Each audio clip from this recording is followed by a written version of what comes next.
Welcome to the center stage at the 2021 Biomed Boston event. We're so glad you're here.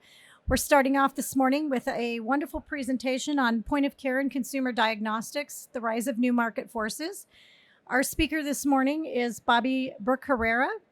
Bobby is the co-founder and Chief Science Officer for E25 Bio, and he's also a visiting scientist at Harvard Public School of Health. And he's here today to talk to you about some of his research as well as where he sees the marketplace going. Please help me welcome Dr. Herrera.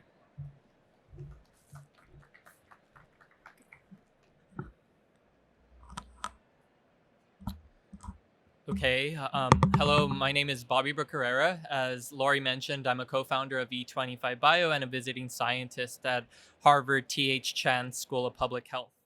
We spun E25 Bio out of an MIT Harvard laboratory with the goal to develop point-of-care and consumer diagnostics that can be performed by anybody, anywhere in the world. And when you think about that, by anybody, anywhere in the world, then you start to think of tests that can be performed in the most developed countries and cities like Boston, but also in the developing countries and rural areas like the slums of India and the favelas of Brazil. Much of what I'll be speaking today is informed by my research over the past 10 years, where I've been extremely privileged to work with world-renowned virologists, where I've been extremely privileged to work in these laboratories as well as on the field, responding to the Ebola virus outbreak in West Africa in 2014, the Zika outbreak in Latin America in 2015, and now the COVID-19 pandemic here in the United States and abroad. In a nutshell, what these outbreaks taught me is that we are ill-prepared to deal with our current pandemics and definitely ill-prepared to deal with the future pandemics that will inevitably occur. One way to bolster or improve our preparedness for these outbreaks is then to start to develop better medical devices. Medical devices, again, that can be performed by anybody, anywhere in the world. And so the title of my talk is Point of Care and Consumer Diagnostics, the Rise of New Market Forces. Thank you for the invitation for speaking here, as well as to those who are attending. I hope you enjoy my seminar. I'm going to start off my seminar by talking about the impact of globalization on infectious diseases. I'm actually going to spend a considerable amount of time on this topic because I think it's so important, and I will lay out food for thought, and I hope that the arguments that I make resonate well with you. I'll then give 4 examples of the advances in diagnostics that I have personally experienced, but also I have seen through the multitudes of research that are being conducted across disciplines. I'll then touch on the pros and cons of the regulatory oversight of diagnostics, briefly explaining the relatively new mechanism known as emergency use authorization. And finally, I'll close out my talk with a hopeful message. At least I hope you think it's hopeful.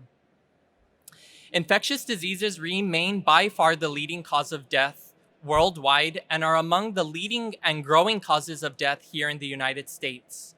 Throughout human history, colonization, war, poverty, overcrowding, poor sanitation, malnutrition, climate change, and natural disasters have all contributed to improving the living conditions of pathogenic microorganisms. This is no less true today than it has been throughout our history. Emerging and re-emerging infectious diseases are both under-recognized and worsening global pathogenic security threats to civilian populations. Nevertheless, international communities, and especially the rich Western nations, have neither sufficient collective understanding nor the political will to adequately address the potential magnitude of the current and future pathogenic risks. With little exceptions, the world is generally ill-prepared for the political, economic, and societal impact of the current infectious disease risks. Globalization, including trade, travel, and economic integration, have always been implicated in the spread of infectious diseases, going back to prehistory, when human population growth density and mobility reached a sufficient level to support diseases such as smallpox or cholera.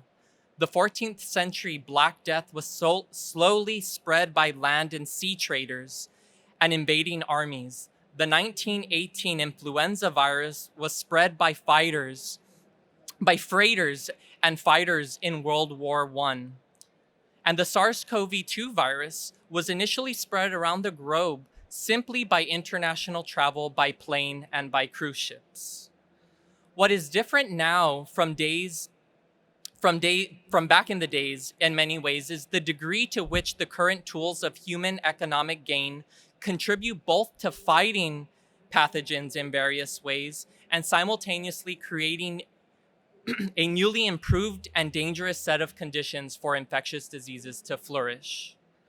The rise of post-war liberal economic systems have led to the creation of tremendous prosperity in many parts of the world, particularly among the Western industrialized countries. This prosperity has fostered dramatic advances in medical science, public health, standards of living, and life expectancy. Post-World War II, modern medicine has successfully conquered or rolled back many infectious diseases through revolutions in vaccinations, antibiotics, and disease prevention methods. Such advances in health have created the first historically unprecedented generations of humans, most in Western nations, ever to grow up relatively unworried about the scourge of infectious diseases. Think about it. Prior to COVID-19, Ebola is in Africa, Zika lives in Brazil, and COVID only affects those across my fence. All of this is far from the truth. The global public health battlefield has been expanding with population growth and globalization. For instance, the 1918 influenza virus spread around the world in 4 months and killed up to 50 million people. Here in the United States, the 1918 influenza pandemic killed approximately 675,000 Americans. And unfortunately, just yesterday, that number was eclipsed by COVID-19.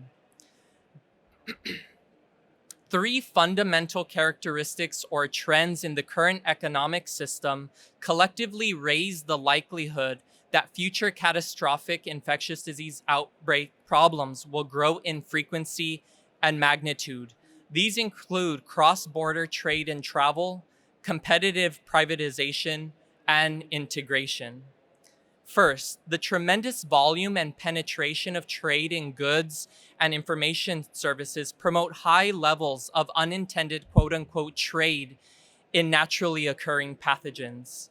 This occurs by a number of avenues, among them the physical trade in goods on which microbes and their vectors can latch onto, the importation of exotic animal species, the rapid and inefficient and large volume movement of people through tourism, cross-border migration, and other travel that can expose the sick to the well speedily and anywhere in the world.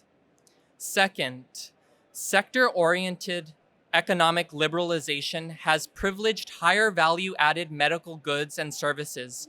For example, large centralized and monopolized laboratories for diagnostic testing, which has led to worldwide underinvestment in and neglected deterioration of important public health infrastructure and technologies. The competition for and promotion of private sector goods and services particularly tend to disadvantage public services and goods in poor developing countries, where public sector education, provision of medical care, and preventative public health infrastructure often suffer in face of more market competitive, quote unquote, higher value added private medically related goods and services. International and national institutions over the years have demanded significant cutbacks in the public sector of least developed countries, requesting loans and monetary stabilization or development funding.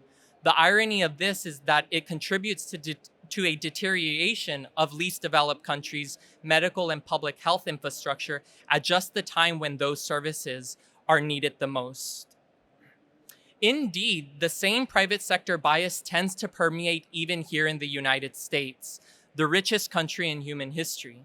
Here, the severely weakened public health and emergency medical infrastructures have been victim to American medical system's private sector bias and a benign neglect from public health's very historical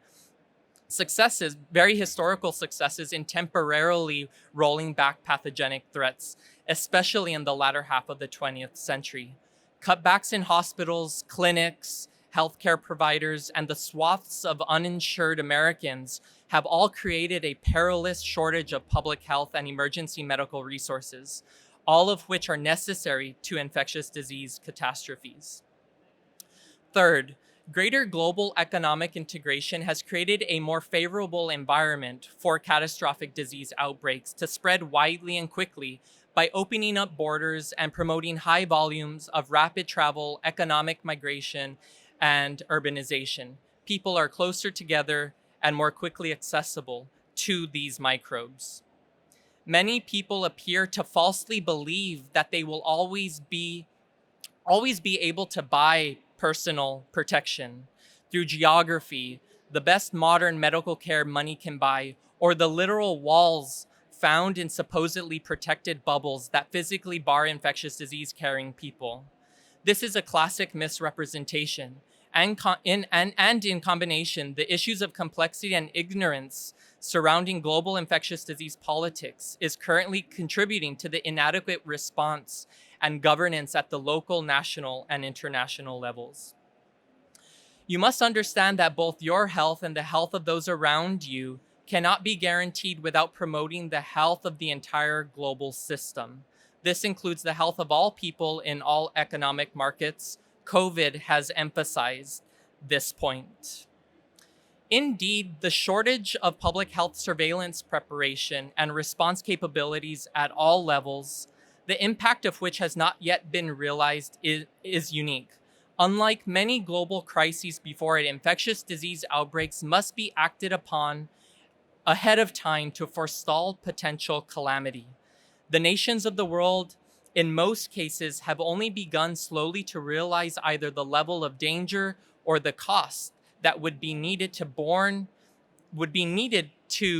potentially rid communities of pathogenic threat. COVID-19 again has highlighted vividly the threat of infectious disease that infectious diseases pose to the global economic systems. On December 8th, a mysterious respiratory illness was identified in an individual in Wuhan, China. About 20 days later, China informs the World Health Organization about a cluster of respiratory related illnesses in Wuhan. On January 7th, a novel coronavirus dubbed SARS-CoV-2 was identified using powerful genome sequencing technologies.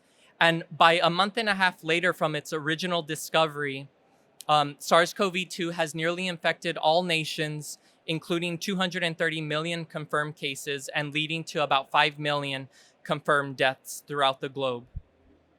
At least here in the United States, those sickened and dying of COVID initially were concentrated amongst our most vulnerable, including people of color and other individuals with pre-existing conditions.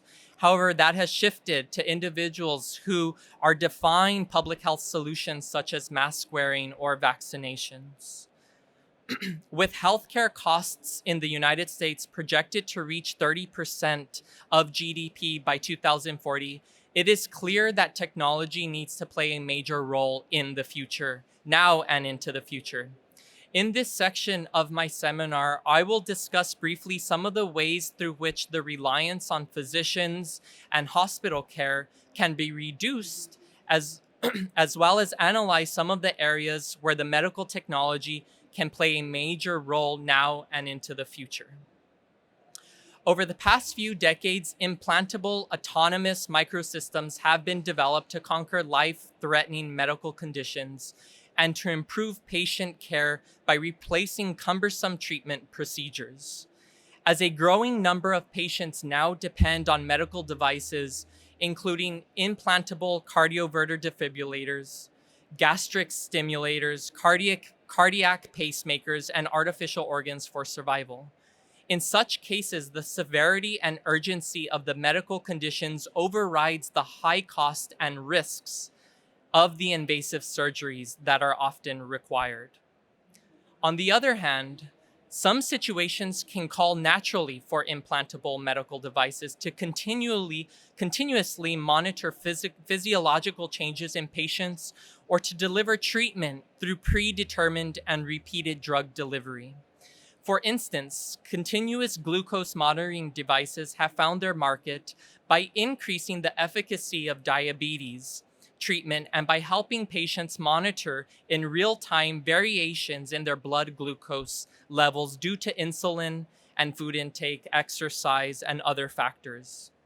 Over the decades, low-powered implantable and non-implantable devices have been powered using non-rechargeable lithium batteries that have lifespans of 1 to 10 years depending on the power usage. Therefore, investments in alternative power sources are required for long-term operation of the devices currently being developed. Ideally, in many situations, it is desirable to develop autonomous devices that do not require any external power. Alternative approaches being researched now include biofuel cells, abiotic fuel cells, thermal power sources, and vibration energy and converters. All of these require heavy investments. With the increase in obesity and cardiovascular problems in the developed world, nutrition monitoring has become a major concern.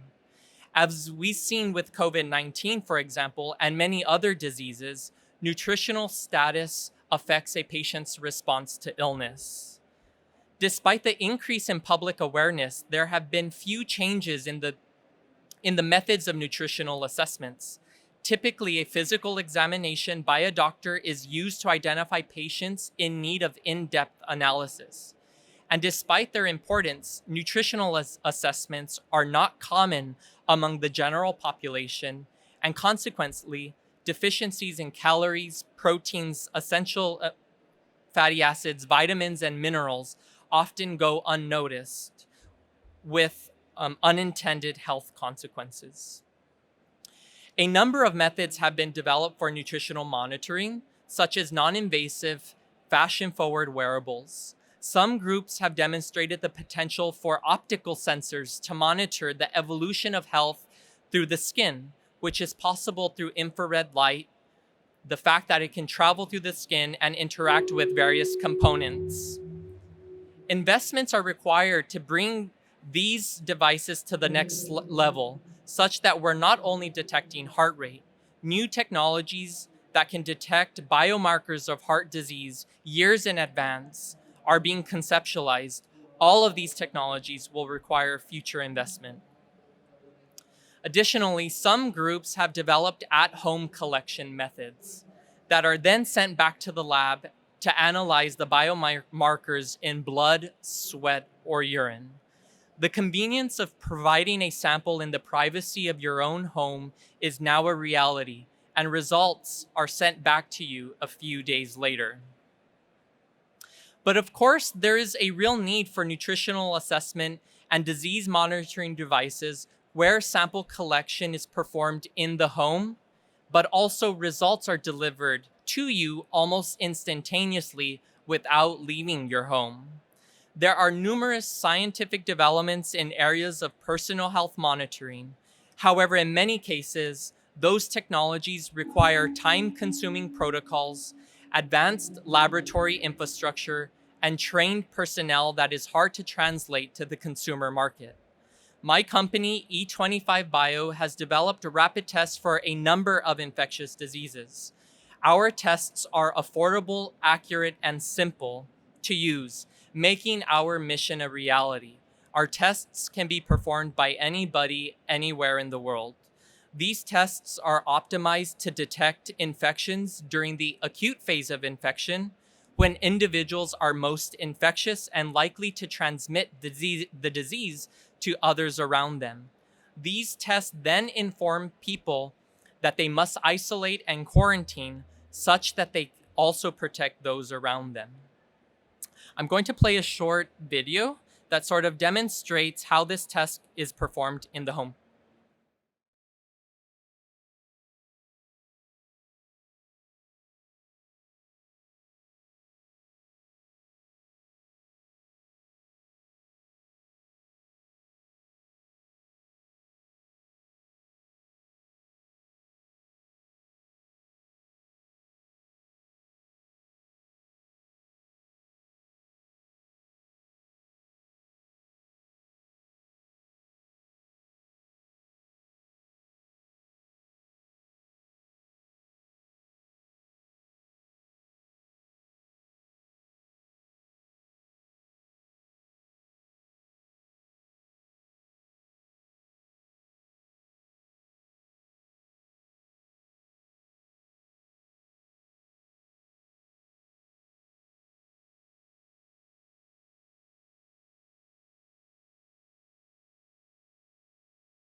We are trying to emphasize here with the test that E25 Bio is developing is that they're simple, they can be done in the home, and ultimately there's a visual result in about 10 to 15 minutes. The mobile health market is rapidly expanding, and portable diagnostic tools offer an opportunity to decrease costs and increase the availability of healthcare. The widespread adoption of smartphones among nearly all ages and income groups present an opportunity for the development of mobile health applications for these test devices that can help reduce costs and improve the accessibility of healthcare. Over 40,000 mobile health applications are currently available, and that number is expanding rapidly.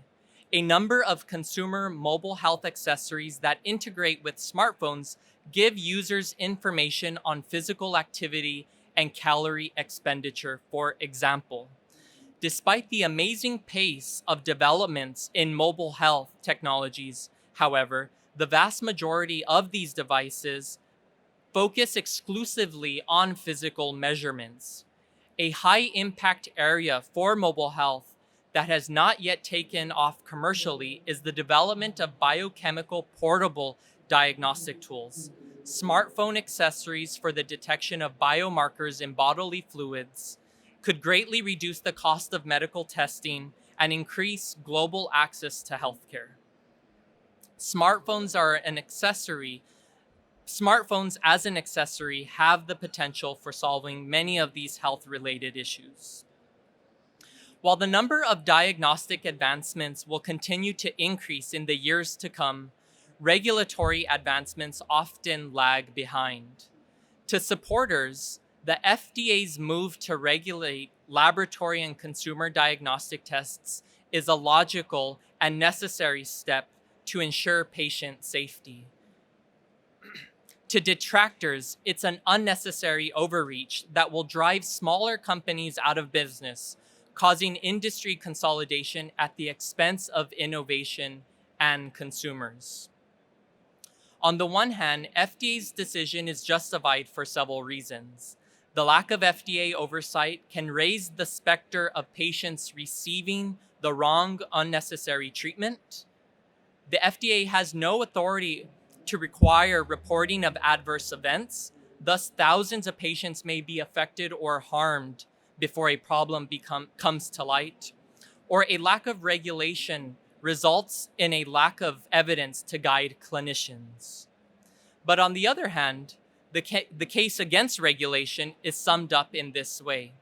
The testing industry includes many small biotech companies, hospitals, academic research institutions, which are responsible for much of the innovation of recent years, but will lack the financial resources to meet the bar for regulatory approval. Forcing these groups to do so would stifle progress in diagnostic innovation and therefore genomic or personalized medicine, which would negatively impact the very consumers that regulators say they want to help.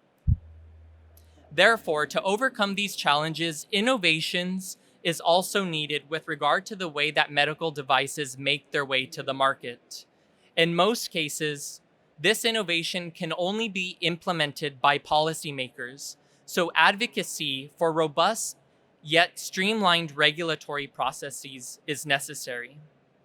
The US FDA, for example, implemented emergency use authorization during the COVID-19 outbreak here in the United States. Emergency use authorization, while relatively new, has also been used in the past for H1N1, the swine flu, Ebola, and so on.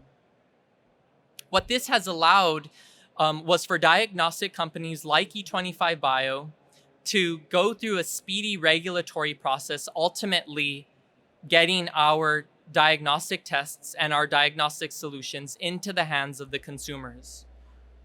Rapid testing has been shown, for example, to be an effective mediator of lab-based testing, especially for acute phase disease. So in conclusion, while our world in many ways feels and even looks a little bit different than it used to, I hope what I've described today resonates with all of you. We need the political will to change our societal structures from top to bottom. And we also need heavy investments so that we can continue to innovate from bottom to top. That is a public health approach that empowers communities to take action into their own hands, such that they're not only protecting themselves, but others around them. Point of care and consumer diagnostics that can be performed by anybody, anywhere in the world is one such solution. I hope you enjoyed my seminar. Happy to take any questions. I'm curious to know, your company primarily focused, I'm assuming, for the time being on the COVID, but you mentioned other types of infectious diseases. Can you comment on the progress of the technology on those? Sure. Yeah, sure. Happy to help. That's a great question, by the way. So E25 Bio was spun out in 2018, as I had mentioned, from a Harvard and MIT laboratory. And at the time, and it still continues to be a focus area for E25 Bio, were mosquito-transmitted viral infections. So over the past 10 years, really, in the laboratory, we've developed key biological reagents that can be used to detect dengue, Zika, chikungunya viruses in 15 minutes or less, very much like the video that I showed you. And so for one of those tests, which is a dengue test, we have gotten that into the market in Latin America, and we hope to, going through the regulatory process, expand that product into many other markets throughout the globe. For those who are unaware, dengue actually causes 400 million infections worldwide each year. So there's a significant burden of these mosquito-transmitted viruses throughout the tropical regions, many places that, for example, we like to travel to for vacation. And so it also becomes a public health threat here in the United States. In addition to the mosquito-transmitted viruses, we also have a new platform at the company that is being developed now that is going to focus on sexually transmitted infections. And so when we think about sexually transmitted infections, we often have to go to the doctor to provide a blood sample or a urine sample. That sample then gets sent out to one of the centralized monopolized laboratories, and you're receiving your results 5 to 7 days later. One of the innovations here, especially around stigmatized diseases such as sexually transmitted infections, is the fact that you would be able to do the test in the privacy of your own home. And so that's really what we're trying to do at E25 Bio, is by being able to bring those tests into the home as well. Thank you. Any other questions or comments?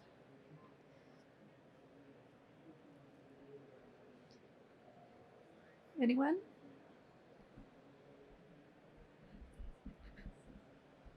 Thank you. I was noticing on the video clearly a lateral flow due to cost advantages has probably the primary advantages for the markets that you're attracting. That being said, when we look at sort of the spread of the segmentation of how other types of technologies, PCR or CRISPR, play a role in more advanced countries like the United States, particularly with the COVID testing. Can you speak a little bit to how maybe that trajectory may change over time? Does lateral flow have a place for being the primary testing methodology as we move forward? Sure. Yeah, it's a fantastic question. E25 Bio is obviously a proponent of lateral flow tests. One, because again, going back to our mission, by being able to perform tests by anybody, anywhere, tests have to be accurate in our case, but also affordable. That's one specific criteria to the types of tests that we're performing. And lateral flow testing technology allows to develop multitudes of tests that are ultimately affordable. Now, of course, there are more advanced technologies that require sensors, as I had mentioned, in the implantables or the wearables, optical sensors or other types of sensors. Those will inevitably make it into the market. We're seeing it now today, and we will continue to see it into the future. That does break off a specific segment of the market. And going back to sort of the intro of my talk, we need to sort of protect everybody. And so there needs to be multitude of solutions. I don't think there is just only one solution. But the fact that lateral flow tests can augment or can aid also some of the other larger scale and more enhanced technologies, I think that that's one way to go. And then there's also the idea of supply chain. So something that we noticed during COVID in particular, and actually this was one of the very first times that we as a nation as well as an international community experienced this, was on supply chain shortages, particularly for some of the most advanced technology. So when we're talking about chips, those are made in Asia. There was global supply chain lockdown during the COVID-19 pandemic. That also impacted PCR early on. So early on during the COVID days, you were waiting up to 7 days, and in many cases longer. Laboratories, hospitals were scrambling just to get the reagents to perform the necessary needs.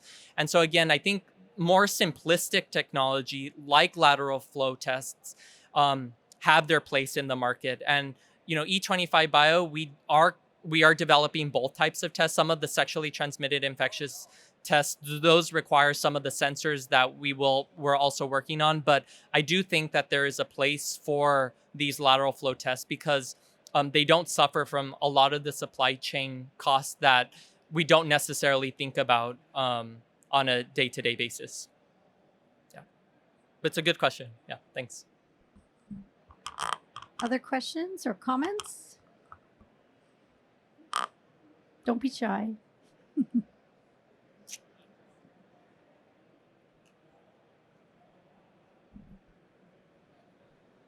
Hi there. Thank you so much for your talk.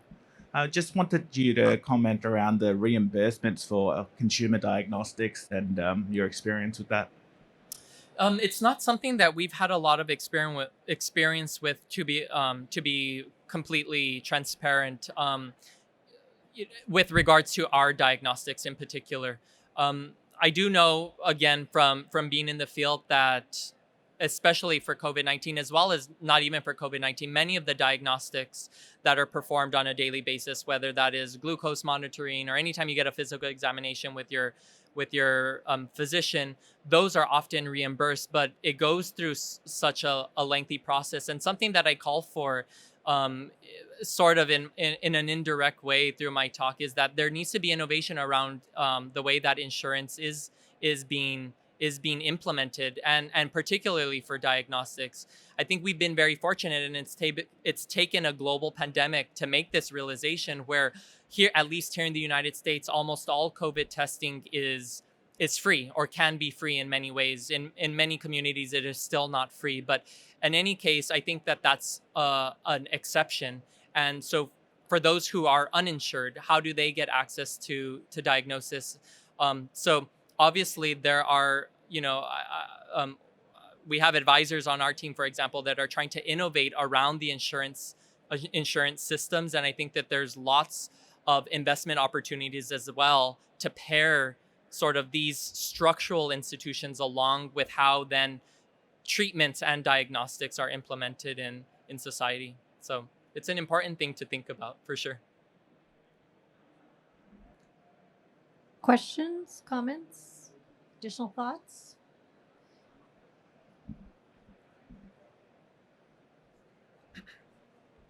I'm sorry, I missed the beginning of your talk, but I have a question.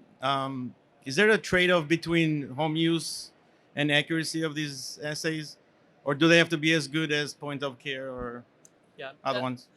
I'm actually very glad that you brought that up, because I always like to talk about this specific question in relation to giving a talk on, let's say, lateral flow testing technology. And so it's without a doubt that lateral flow tests, particularly antigen-based tests. So antigen-based tests are tests that detect proteins and are non-amplifying, unlike PCR, which PCR is detecting nucleic acids, and it's an amplifying method. So you're turning 2 copies of the gene into 4, 4 into 8, 8 into 16, and so on and so forth. So those molecular lab-based tests often are very sensitive and specific. Lateral flow tests, because they're non-amplifying, they're only detecting the level of proteins or antibodies in a special compartment in the body, whether that be the urine, the blood, or in the case of COVID, in your nose. The concentration of those proteins at any given point is on a spectrum. So during the early phase of infection, in the case of COVID, you have tons of that protein. And so therefore, those tests are very sensitive and specific. In the latter course of disease, by day 7, by day 10, your body's immune system is kicking in. Those proteins are being shed in your nasopharynx. And ultimately, the sensitivity of the tests, particularly the lateral flow tests, often suffer.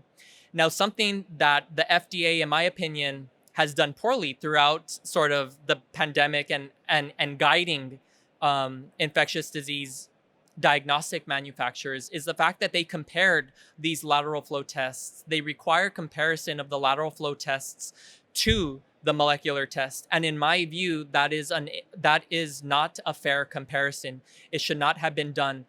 In the case of COVID, and this called for, again, innovation in the political will, as well as in our structural institutions, is that we needed to think of lateral flow tests as public health tools.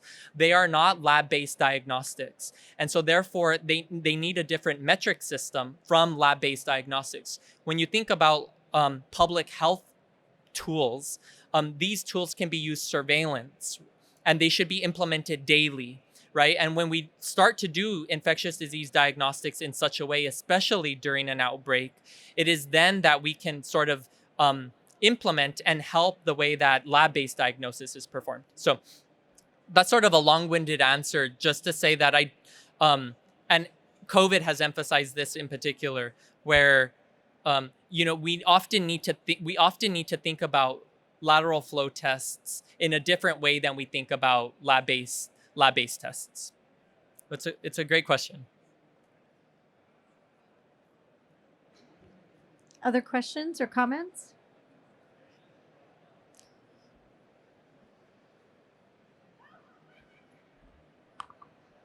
So there are many lateral flow tests using very similar procedures all around from Taiwan, Korea, etc.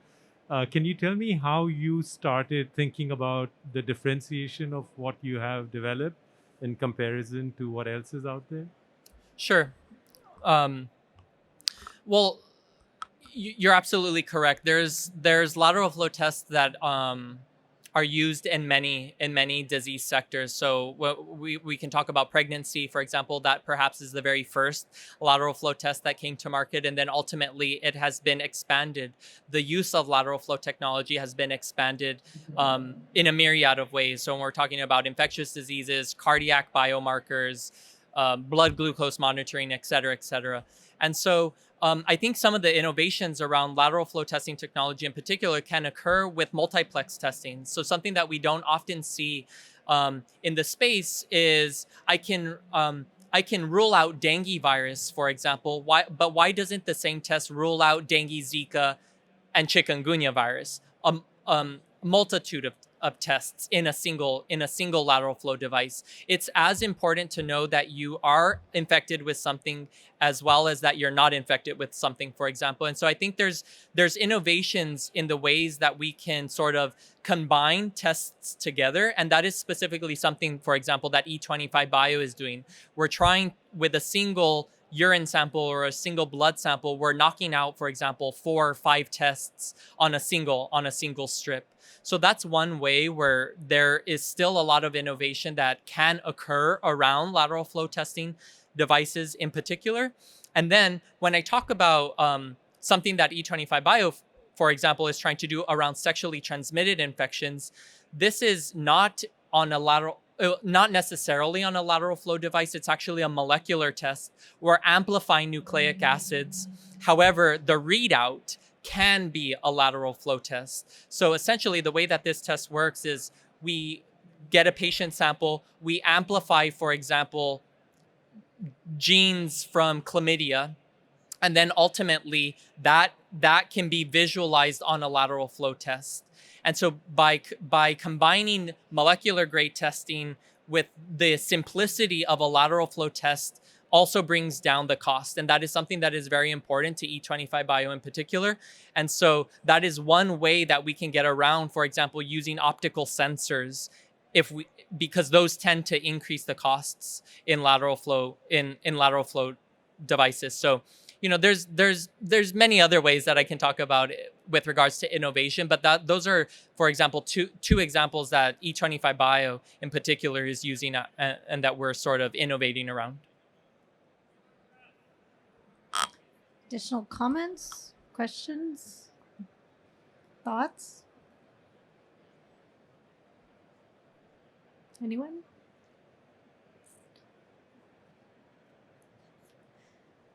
Great. Okay. Well, if you would please help me thank Dr. Herrera for his time. Thanks so much.